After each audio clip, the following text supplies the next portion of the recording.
Okay, so I was looking at this graph that was put on Uber's website today, and I thought it looked too good to be true. How amazing that Uber drivers make more money than any other type of transportation driver. But I knew from my own experiences as a rider that Uber didn't cost that much.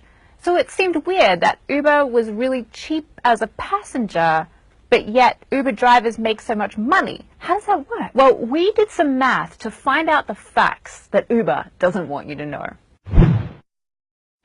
So here's the sad truth about the type of driver that is on the road for Uber right now. This is an image from Uber of the rates that drivers make in LA, 90 cents per mile. Now, Uber has cut pay to drivers in Detroit all the way down to 24 cents a mile, but we're going to stick to the 90 cents LA example for now. So I wanted to calculate how much Uber drivers actually get to keep out of that 90 cents per mile. Let's have a look. So first of all, Uber takes 25% of the cut for new drivers that signed on to drive for Uber from Q3 2015. So now we're down to 67.5 cents per mile. Then you have to deduct tax because Uber doesn't withhold tax on your behalf. So in some LA counties, sales tax is as high as 10%. And since Uber doesn't withhold taxes for you, the drivers are responsible for keeping this money aside to pay the tax department come April. So with the 10% deducted, we're now down to just over 60 cents. Now we need to factor in depreciation of a car. So a car is an asset like anything else and will eventually wear out and you'll have to buy a new one. Every mile you drive decreases the value of your car and brings you that much closer to needing a new one. This is a big problem if you drive for a living. You're going to need to buy a new car every 2 or 3 years, and the cost of a new car is pretty significant. The IRS estimates that the cost to drive a vehicle for work purposes is 54 cents per mile, and this is broken down into fuel cost at an average of 12 cents per mile, depreciation at 24 cents per mile, repair, tires, and maintenance comes down to about 9 cents per mile, and insurance, license, registration, finance, fees, all that stuff averages out to about another 9 cents per mile. So with the 54 cents depreciation, repairs, and fuel accounted for, we're now down to just over 6 cents per mile that actually goes into the hands of an Uber driver.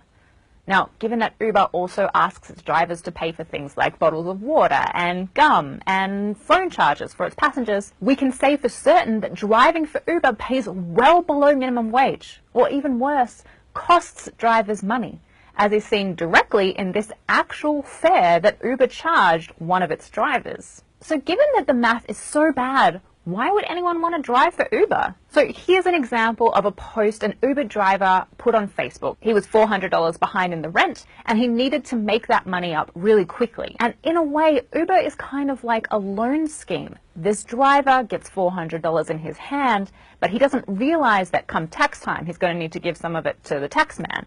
And he hasn't factored in fuel costs or the cost for repairs or the cost for buying a new car in the future. This is exactly the type of driver that Uber wants. They're desperate for cash, and they don't know enough about how Uber works to set aside some money for taxes and vehicle expenses. For these sort of drivers, Uber might be a good deal. They get cash in hand today, and sure, you're going to need to pay some of that back in taxes and car costs, but you get immediate cash to solve your immediate needs. So who cares? So for some people in desperate circumstances, that 6 cents a mile that Uber is offering might be an acceptable deal. But for most people, driving for Uber is a waste of time.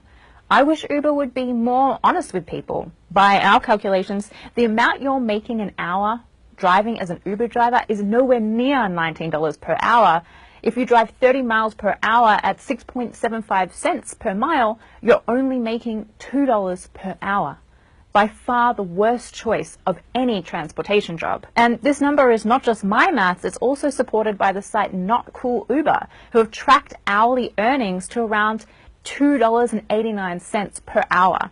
And after vehicle fees are taken into account, that number is around zero. Now, I'm not against carpooling services. We all need transport. And I know that I'm a frequent user of Uber and Lyft. But I think Uber is going about it in an unethical way, which makes me unethical for supporting them as a customer. Uber could easily fix this situation by reducing their commission, or by making rates more reasonable, or by giving riders the option to tip their drivers like we do in hospitality. or just by being more transparent. But that would mean admitting that they've generated significant revenue from effectively exploiting their drivers.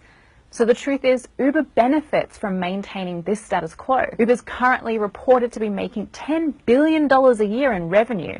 And that money has to come from someone. Just don't let that someone be you. But what do you think? Are you an Uber driver, an Uber passenger? What's your opinion? Have you got horror stories of your very own? Let us know in the comments below. We'd love to hear from you. Hi everyone, I'm Jade Lovell, resident science nerd on the Young Turks Network. You're watching SciQ, and we know you don't want to miss an episode, so please click the subscribe button down